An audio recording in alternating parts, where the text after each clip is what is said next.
Well, I've just finished conducting the funeral of Ron Taylor, a man who was so well known and so loved within this town of Chertsey.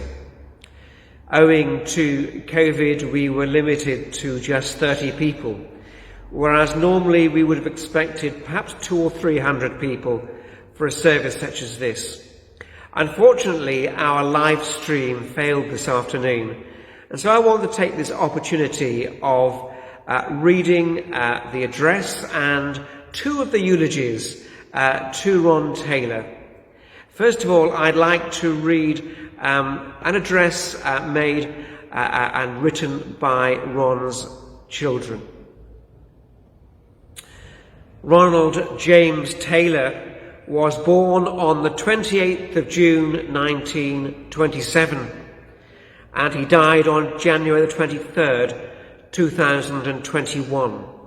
A full and memorable life of 92 years to celebrate. Dad was a son of a tenant farmer at Pannell's Farm in Chertsey.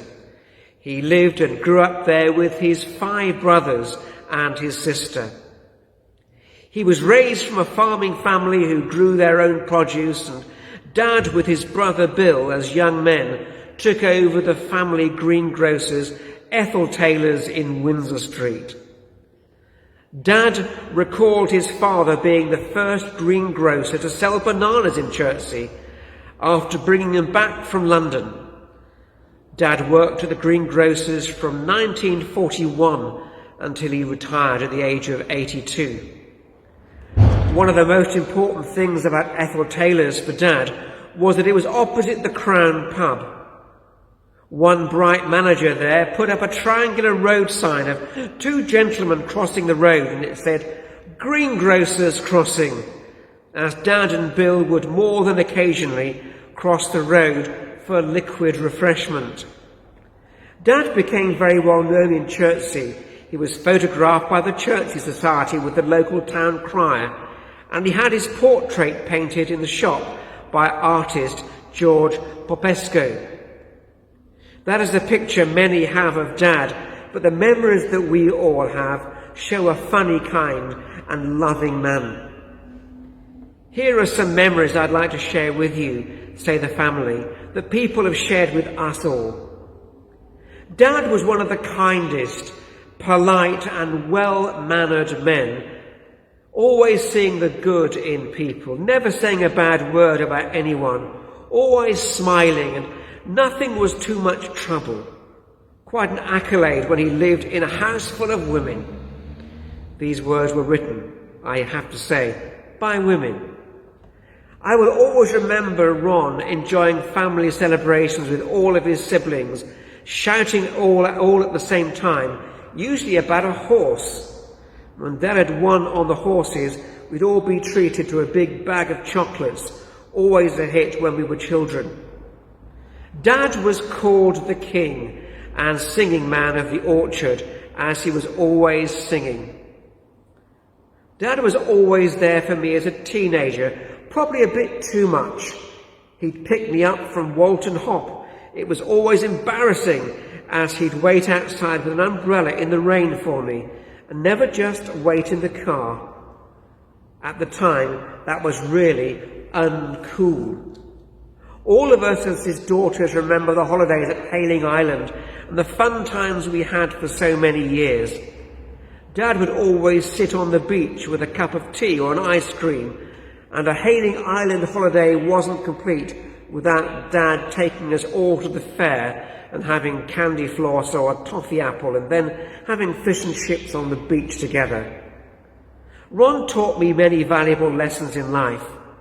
One, when sweeping up, take care of the edges and the middle will take care of itself.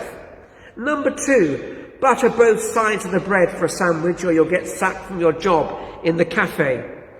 Both valuable lessons I pass on to my children and always make me think of Ron. Lovely memories of helping out at Ethel Taylor's one Valentine's Day. I asked naively where I was delivering the flowers to. The reply was Staines Lane, and the house with the lovely garage, and he proceeded to draw the lovely garage. Also in the greengrocer, the customer had ordered bird's-eye chilies back in the day when they weren't easily found. Ron wanted to know what all the fuss was about and proceeded to bite into a chili. It was so hot he almost immediately fell back and landed in the potatoes.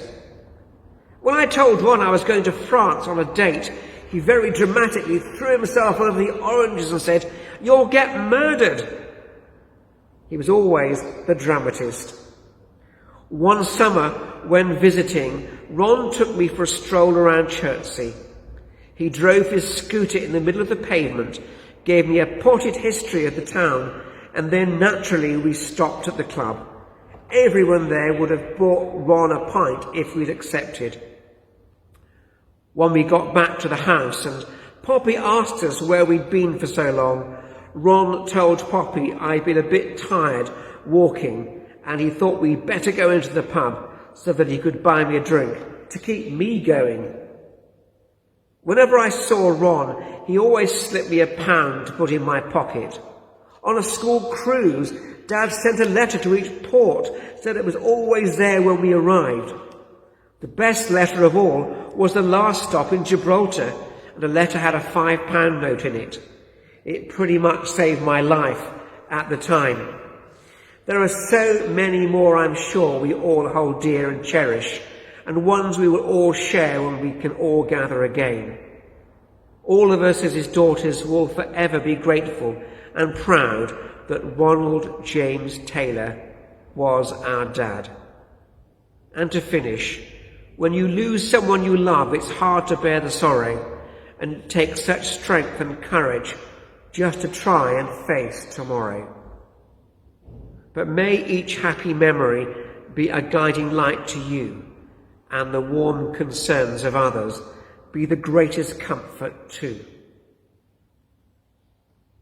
Some reflections from Ron's daughters.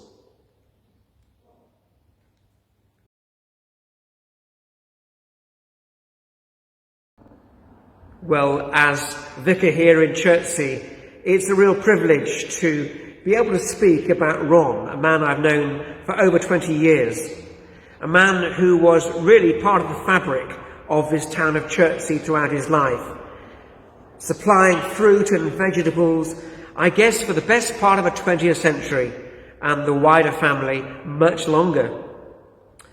Taylor's fruit and vegetable shop was what I often thought of as a little island of tradition, a memory of a bygone age when all around was changing. To walk into the shop was to walk back at least 50 years, to see produce laid out as it should be, and to be served rather than self-serve, to pay in cash and then to have change taken out from a traditional wooden till. None of this digital nonsense.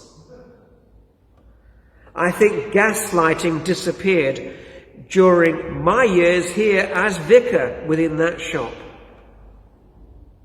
I don't think credit cards ever reached Ethel Taylor's. To visit the shop was to visit the Taylor brothers and to catch up with them.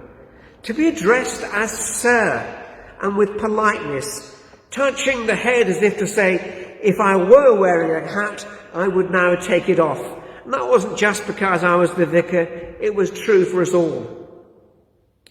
Running the shop always seemed to me to be more of a way of life than a business, a service to the town rather than a way of making money.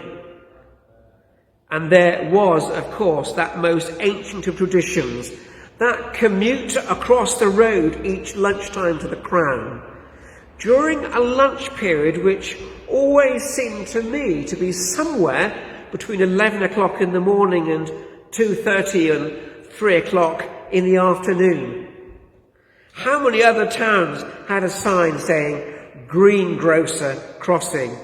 Only Chertsey would have that. Over the years, tailors would provide literally hundreds, maybe thousands of floral tributes that were used in this church for funerals. They'd provide flowers for Mothering Sunday and oranges for Christingle services. And for all that I've just said and more, it has been a genuine privilege to know Ron and to have this opportunity of conducting this family service this afternoon. Again, it's so sad that the church couldn't be full, which it would have been almost certainly had we not been in the midst of a pandemic. I'd like to conclude with some words of hope and encouragement. This year has been desperate for all of us. It's been something of a nightmare, hasn't it? I remember waking up in March at the beginning of the first lockdown and thinking, do you know, it's when we wake up that the nightmare begins. So many within this town of Chertsey have suffered, have been grief-stricken. Since Christmas as a team, we have conducted, I think it's 15 or 16 funerals alone. It's been a desperate year. In a reading that I read earlier in the service, Jesus was speaking to his followers about his own death. They'd clearly been talking together about what lies beyond this life. And it was appear that they were confused. And it was Thomas, one of his followers, he's always a great hero of mine, who actually was prepared to ask the questions that others weren't. And he said, Lord, we don't know where you are going, so how can we know the way? And the answer to that question, Jesus spoke with what I would call a soundbite. He said, I am the way, the truth, and the life. There is an invitation for all of us to trust the same Jesus with our lives, with all the ups and downs, the joys and sorrows, to allow him to lead us throughout this earthly life. And if we will allow him to lead us beyond this life, into life in all its fullness. Jesus said, I am the way, the truth, and the life. Behind me, I've got a number of pictures of Ron, of his family, and of his life in Chertsey. A man who lay at the very heart of a traditional Chertsey. It's been so good to share with you this afternoon.